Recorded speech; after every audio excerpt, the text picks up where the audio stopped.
Tatanggalin ko siya sa kapsula.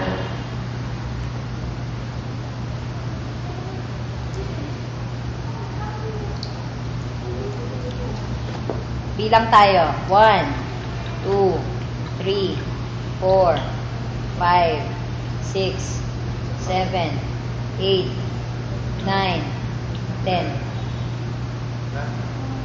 Maliwanag? Maliwanag, di ba? Yan pa, may mga crystal. Ano pa, oh. Ito naman. Ginawa ko dito, dinurog ko. This is not 100% vitamin C. Most of this, hindi siya vitamin C. Papakita ko sa inyo.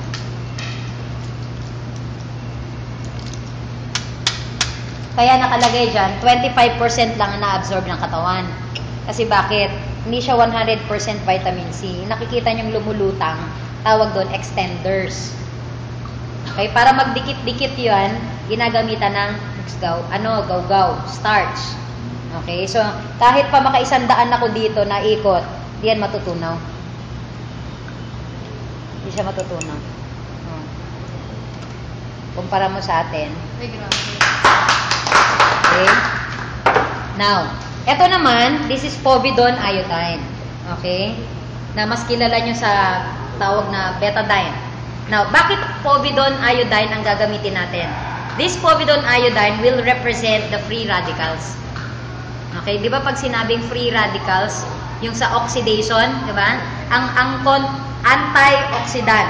Okay? Ibig sabihin, kontra sa pagkabulok. Kaya antioxidant. Pag oxidant lang, oxidation, pagkabulok, pagkasingaw, ganun yun. Okay? Povidone iodine, ito is a very, very powerful oxidant. Taga-bulok ito. Kaya ito ang ginagamit sa sugat. Okay? Kaya punahin mo, pag tinatak to sa sugat, mabilis natutuyo. Binubulok niya yung ibabaw nun, tinutuyo niya. Yun ang way ng ng oxidation niya. Diba? Nagiging super brown kaagad, natutuyo. Okay? So, ito, very, very powerful oxidant or free radicals. Now, gagawin natin, this one, imagine, etong itong glass na to, is katawan ng tao. Bakit? Ang katawan natin is how many percent water? Ilan? 70. 70% na tubig. Correct? Now, ito yung free radicals. Katulad ng, kung katawan mo yan, nag-smoke ka, diba? Isang sigarilyo sa umaga, sa tanghali, sa gabi, umiinom ka, nagpupuyat ka, ano pa? Kumain ka fried chicken, kumain ka ng lechon, spaghetti, morcon, wala kang pera, diba? Pero pag taga-M4 ka, hindi naman ganun ang problema, yes. Diba? Ang problema nyo, anong bibili nyong kotse? Kanina, yun ang naririnig ko eh. Tama ba? Ano pa? Na-stress ka, correct? Ano pa? Umiinom ka ng mga maintenance na gamot, yung mga chemicals, pollution, hindi ka nga naninigarilyo, pero yung katabi mo naman, naninigarilyo. That's second-hand smoke. And kung ano pa yung mas malupit sa second-hand smoke, meron pa palang tinatawag na third-hand smoke. Mas maano pala yun. Ano yun? Halimbawa, sa isang kwarto, may nanigarilyo, yung naiwan niyang amoy doon, that's third-hand smoke. Pag nalanghap yun ng mga bata, mabilis silang magkakasakit. Okay? So, ano nangyari na sa katawan mo? Okay? Dark na. Nabubulok ka na, no? Okay? Anong gagawin natin? Okay? Ang gagawin natin, kailangan uminom ka ng vitamin C, ng 24 alkaline C. Pag ininom mo si 24 alkaline C, eto mangyayari sa'yo. Oy. O, diba? Imagine mo, kung ma-master mo to, ito lang, kahit betadine lang, yun ang i-master mong demo. Ang labanan ngayon, to see is to believe. Ang tao, mas na-amaze siya pag nakikita niya kung paano nag-work. Kaya kailangan na ipakita natin ito kasi hindi naman alam ng tao kung anong nagagawa sa loob ng katawan niya once na ininom niya. Correct? So, ito pinapakita mo, ninuneutralize, ginagawa ng 24 alkaline C, ninuneutralize niya lahat ng mga free radicals, yung acidity ng katawan natin. Now, syempre ito, pag inamoy mo, okay, nandun pa rin yung amoy ng betadine. Okay, kasi wala naman itong butas.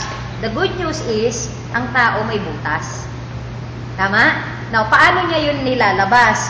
expect mo, kapag umiinom ka ng 24 alkaline C, mariregulate yung pagpupo mo. Yung mga dating hirap na hirap dumumi, mas madadalian sila ngayon. Mariregulate, everyday pwede makakadumi na sila.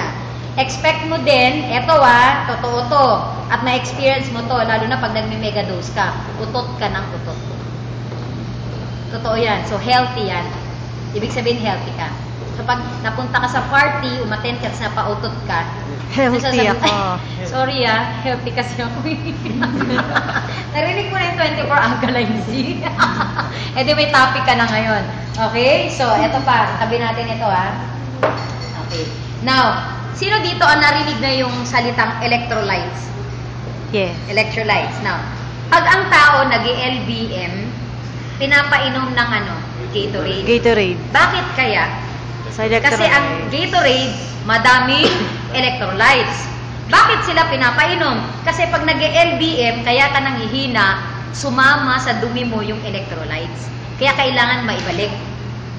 Okay? Pag sinabing electrolytes, negative, positive ions, na pag nagsama, nagkakandak siya nagke-create siya ng energy. Now, eto maganda. Eto, device ito. Okay? This is a very simple device. Nakasaksak to.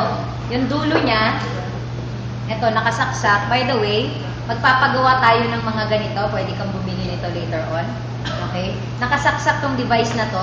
Parang electric fan, kahit nakasaksak. Pero pag hindi mo pinipindot yung 1, 2, 3, umiikot ba? Hindi. Hindi, diba? So, eto ganun din. Para ko ito mapailaw, pipindutin ko to. Kasi yung negative, positive dun sa loob, pag diniin ko to, nagdidikit.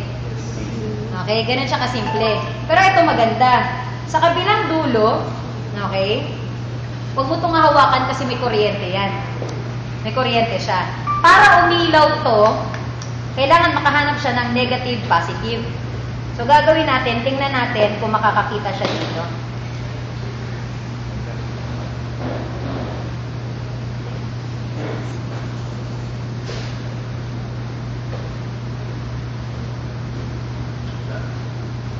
Meron yan. Matagal lang. Aray ko. Meron ba? Ha? Actually, meron siya. May pula ng konti, pero sobrang hina. Diba? Wow. Nabulok. Ano? Hina.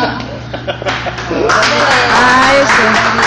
Pwede pala sa brown out yan no? Hindi ka na Kailangan pa rin may kuryente. May kuryente ito Yan. May kuryente ito Nakakatalino pa rin. Diba? Kaya, iba ang lakas ng umiinom ng 24 alkaline C sa hindi umiinom. Because may electrolytes ito. Bomb pa kayong electric fan. Makilagay sa 3. Ito, meron to. Pag sinaksak dito, 3 mo. Hindi yan iikot. Kailangan ko itong i-press. Umikot? Diba? Umikot. Tingnan natin kung kaya niyang mapaikot. Parang airport na. Pa rin kayo. Ha? Hawak. Parang airport. Ngayon sa vitamin C. Wala nang ginawa lang Ito, acidic vitamin C. Wow. Magic. Magic, no? Do you know na nakailang beses na ako? Brown out pala eh. Pwede ba ganun? Hindi. Kailangan nakasaksak pa rin. 2-in-1 mo. No. Pwede, di ba? O, ayan, no? I remember nung ginagawa ko to, may maliit na electric fan na nabibili. Ibitbit akong electric fan. Meron ba? Wala.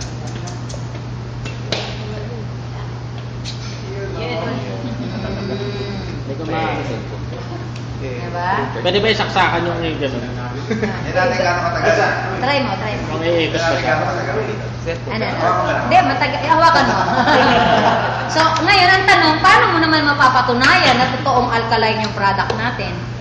Tama? Kung merong litmus paper, merong litmus liquid. Okay, reagent ito. Kasi hindi yung pwedeng itaktak sa bibig mo. Kasi to Diba? Ito yung papel. Litmus reagent to, litmus liquid. Ito litmus paper. Okay, pag check ito kung alkaline or acidic. Pag yellow, Ano yun? CG. Acidic. Pag blue, alkaline. Kung hawak yung isa, para ano. Ano magiging fluid? 1, 2, 3, 4, 5. 1, 2, 3, 4, 5. Oh. Edi, when you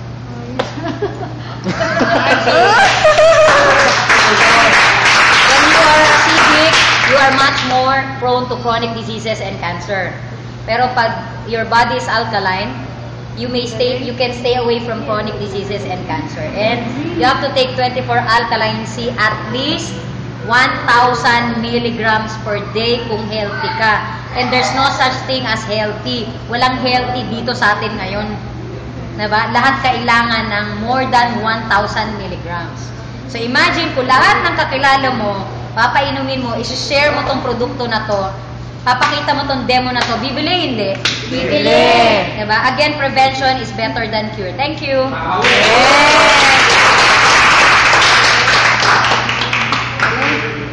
Iinom ka na. Totoo?